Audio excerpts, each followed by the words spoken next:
आज का टॉपिक है आज क्या सोचा जा रहा है आपको याद करके। तो उनकी करंट फीलिंग्स जानने की कोशिश करते हैं अगर उनकी आपसे सुबह से बात नहीं हुई है तो। एंड वन मोर थिंग कि अमित की हेल्थ में काफ़ी ज़्यादा इम्प्रूवमेंट है, लेकिन आज दिन भर थोड़ी भाग दौड़ ही रही, हॉस्पिटल वगैरह चेकअप, इस वजह से थोड़ा दिन बिजी था, जिस वजह से रीडिंग अपलोड नहीं कर पाई। और ये मेरे नेल पेंट को देख के आप समझ ही जाएंगे कि काफ़ी ज़्यादा काम में बिजी थी, तो वक्त नहीं मिला है, तो थोड़ा सा अच्छा नहीं लग रहा है नेल्स को देख के, लेकिन कोई बात नहीं। इम्पॉर्टेंट है सबका ख्याल रखना, जो आज हमने किया, और आप सबका ख्याल रखते हुए ही रीडिंग अपलोड करने के लिए यहाँ पे राइट नाउ हूँ। तो देखते हैं आज का रीडिंग क्या है। टैरो से 5 कार्ड लेंगे और ओरेकल में से 10 card. Back to back mostly reading आ जाएगी, क्योंकि अभी थोड़ा सा दिन भर से रिलैक्स फील कर रही हूँ। अमित ने भी खाना खा लिया है, मेडिसिन भी ले रही है, मेरा खाना होना अभी बाकी है, लेकिन सोचा पहले रीडिंग कर दूं। तो 5 कार्ड देखते हैं कि अभी क्या सोचा जा रहा है आपको याद करके। 1 2 3 4 और ये हो गए 5।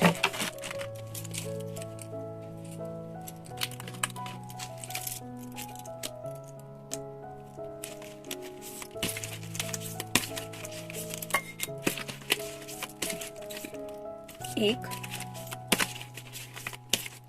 2 3 4 5 6 और ये 7 हो गए। 8 9 और ये हो गए 10। एक लव मैसेज भी देख लेते हैं।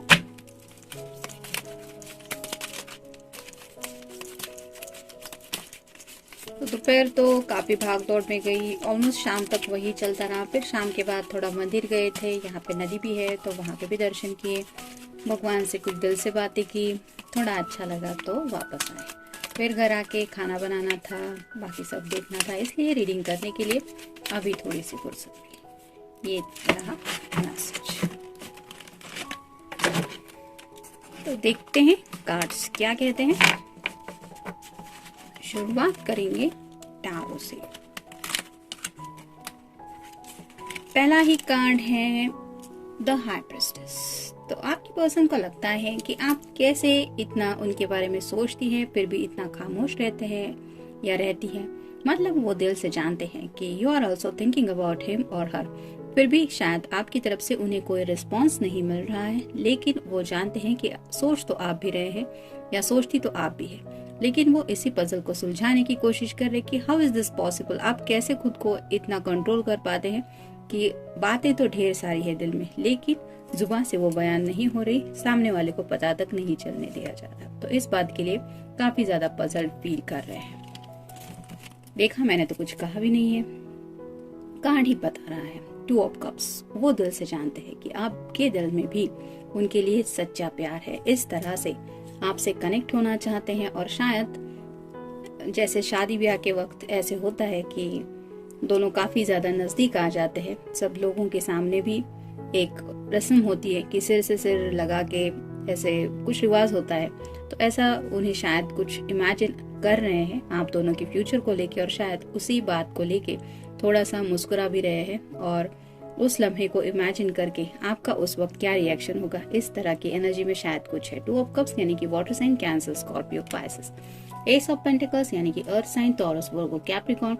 तो ये विश कार्ड तो है ही, मतलब पेंटिकल्स के ऊपर जो साइन बना है वो स्टार है, वो रिप्रेजेंट करता है उनके विश को। तो शायद करियर से भी जुड़ी कुछ बातों को उन्होंने सॉर्ट आउट कर लिया है। अगर जॉब करते हैं तो अच्छा खासा कुछ इनकम कमाने लगे हैं, कुछ स्टेबल फ्यूचर शायद उन्होंने प्लान किया है, और उसको लेके कुछ रिजल्ट शायद उनके हाथ में मिल चुके हैं, जिसकी वजह से ये जो व्हाइट कलर के फूल है वो वही बताते हैं कि थोड़ा सा सुकून है उन्हें फैमिली को लेके, या फिर करियर को लेके, या फिर पैसों को लेके। तो थोड़ा सा उस एनर्जी के बारे में सोच रहे हैं कि शायद अब जब सब कुछ सही चल रहा है, सब कुछ सुकून लायक ही है, तो क्यों ना आगे के बारे में सोचा जाए।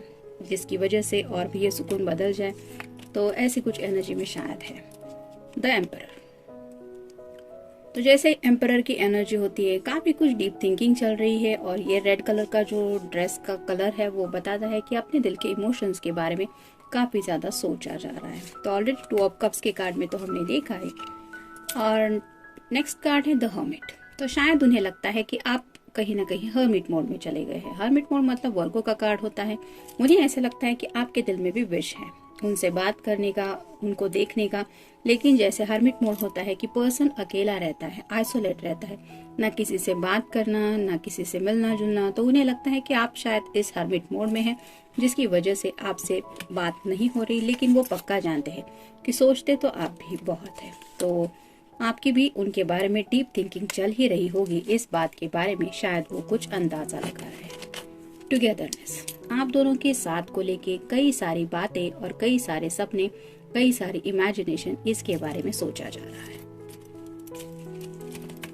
होल्ड माई हैंड, वो चाहते हैं कि ऐसे कहीं आप दोनों थोड़ा रिलैक्स टाइम एक दूसरे के साथ बिता पाए, जहाँ पे वो आपका हाथ पकड़ के आपको कुछ शायद बताना चाहते हैं, और हो सकता है जो अब तक उन्होंने नहीं बताया वो कुछ कहने की शायद उनके दिल को विश हो रही है। जैसे यहाँ पे पानी है, वो इमोशंस में बहते चले जा रहे हैं, और उन्होंने सोचा है कि समंदर का किनारा हो, शांत हो सब कुछ, और वहां पे मैं इसको बताऊंगा। तो पानी जरूरी है, शायद ये कैसी ऐसी किसी जगह को इमेजिन कर रहे हैं। हो सकता है आपको शादी के बाद यहाँ पे कुछ ले जाने के बारे में भी सोच रहे होंगे, या फिर अगर प्रॉपर तरीके से उन्हें कुछ कहना है तो हो सकता है ऐसी अगर कोई आप दोनों के नजदीक जगह है तो उस जगह के बारे में भी सोच रहे हैं। कैंप फायर, शायद ये पर्सन राइट नाउ किसी कैंप फायर में है, मतलब वीकेंड चल रहा है, हो सकता है अपने फ्रेंड्स के साथ कहीं पे आउटिंग पे है, लेकिन वहां पे होते हुए भी ये आपको मिस कर रहे हैं। मैसेज, हो सकता है आपके मैसेज की राह देख रहे हैं, या फिर उनका अगर मन किया तो हो सकता है सुबह तक उनका कोई मैसेज आपको आ जाएगा, क्योंकि ये आपको मैसेज कर रहे हैं। केयर फ्री, फ्यूचर की जहाँ तक बात है वो केयर फ्री खुद को महसूस कर रहे हैं। जैसे यहाँ पे भी हमने एक कार्ड में देखा कि पीस महसूस कर रहे हैं राइट नाउ वो जिंदगी में। तो हो सकता है कुछ अच्छा फ्यूचर शायद उन्होंने इमेजिन किया है, जिसकी वजह से ये करियर को लेके भी थोड़ा सा केयर फ्री हो गए हैं राइट नाउ। हो सकता है फैमिली को भी लेके कुछ अभी टेंशन नहीं है। तो राइट नाउ इसी केयर फ्री मनस्थिति में, यानी कि दिल की हालत में, वो आपको बहुत ज्यादा याद कर रहे हैं, क्योंकि उन्हें कोई फिक्र नहीं है जो उनके साथ है। लाइफ इज ब्यूटीफुल, ढेर सारे सपने हैं दिल में, उनके बारे में सोचा जा रहा है, जिसमें आप इंक्लूड है, इसलिए उन्हें लाइफ इज ब्यूटीफुल यही ख्याल बार बार आ रहा है। उन्हें लगता है एक नया सवेरा उनकी राह देख रहा है, ऐसी फूल खिले दुनिया में, ऐसी हालत है उनके दिल की, मतलब दिल बाग बाग हो चुका है। और ये क्यों हुआ है? आपकी याद में। ऑलमोस्ट रिच, उन्हें ऐसा लगता है कि जैसे एंड ऑफ द टनल एक लाइट है, और ऑलमोस्ट वो वहां तक पहुंच ही गए हैं। मतलब आप दोनों के रिश्ते का जो फाइनल स्टेप ये चाहते थे, उस स्टेप तक इन्हें लगता है कि ये पहुंच चुके हैं। सॉरी, हो सकता है कुछ बातों को लेके ये सॉरी भी कहना चाहते हैं, मतलब शायद उनकी तरफ से आपको ये प्रपोजल जाने के लिए भी काफी देर लगी, हो सकता है आपको काफी इंतजार करवाया इन्होंने, शायद इसलिए सॉरी कहना चाहते हैं। कैलकुलेशंस, तो ऑलरेडी इस पर्सन ने आप दोनों के भी फ्यूचर को लेके काफी कुछ कैलकुलेशंस कर लिए हैं। हो सकता है आपको बताया नहीं, लेकिन कुछ इन्वेस्टमेंट, करियर फोकस, और आगे क्या करना है, कहाँ रहना है, कहाँ जाना है, कहाँ घूम के आएंगे, कहाँ से कहाँ जाएंगे, इस तरह का कई सारा प्लानिंग इनके माइंड में चलता रहा है, और उसको लेके इन्होंने कैलकुलेशन सब की है। हो सकता है नए साल में इनकी ये कैलकुलेशंस बहुत काम आने वाली है, इस तरह का कुछ इन्होंने माइंड सेट रखा है। रे ऑफ होप, तो इन्हें उम्मीद है कि जो इन्होंने सोचा है वो अब इनको मिलने से कोई नहीं रोक सकता। जैसे यहाँ पे एक उम्मीद की किरण दिखाई दे रही है, वैसे उन्हें लगता है कि आप दोनों अगर एक दूसरे से अलग थे, जुदा थे, मतलब रिश्ते में हो के भी अगर सेपरेशन या फिर कोई प्रॉपर नाम नहीं था आप दोनों के रिश्ते को, तो ये पर्सन अब उस रिश्ते को नाम भी देने के बारे में सोच रहे हैं। और साथ ही साथ उन्हें लगता है कि आप दोनों जब एक दूसरे के साथ आ जाएंगे, जैसे 2 ऑफ कप्स की एनर्जी में, तो इस डार्कनेस की कोई जगह ही नहीं रहेगी। देखते हैं उनकी तरफ से लव मैसेज क्या है। I love you because of the sacrifice that you have made for me and for our relationship. तो उन्हें पता है कि उनके साथ इस रिश्ते में आगे बढ़ने के लिए आपने जरूर कुछ ना कुछ सैक्रिफाइस किया है और उस सैक्रिफाइस का एहसास है इनको। मतलब हो सकता है कि आपने अपने घर वालों को समझाया, अगर इस पर्सन के लिए आपने कई सारे रिश्ते ठुकराए हैं, इनके लिए वेट किया है, भले ही ये पर्सन की शायद प्रॉपर कोई इनकम नहीं थी या फिर इनकी फैमिली का कुछ स्टेटस अलग था, तो भी आपने इनके लिए वेट किया है। और ये क्योंकि आप उस तरह से इनके साथ इस रिलेशनशिप में इन्वॉल्व हो चुके हैं, इस पर्सन का ये मानना है और उन्हें एहसास हो चुका है कि ये सैक्रिफाइस करना उस वक्त भी मुमकिन नहीं था जिस तरह से आपने किया। तो ये बहुत बड़ी क्वालिटी है आपके अंदर कि आपने ऑलरेडी कर दिखाया है वो सैक्रिफाइस उनके लिए, और इसलिए वो आपसे आज भी बहुत प्यार करते हैं और शायद इसीलिए आपका ये साथ वो जिंदगी भर चाहते हैं और इसीलिए इतना सब कुछ सोच रहे हैं। तो ये था रीडिंग, जनरल रीडिंग है। मिलते हैं नेक्स्ट रीडिंग में। Till then take care.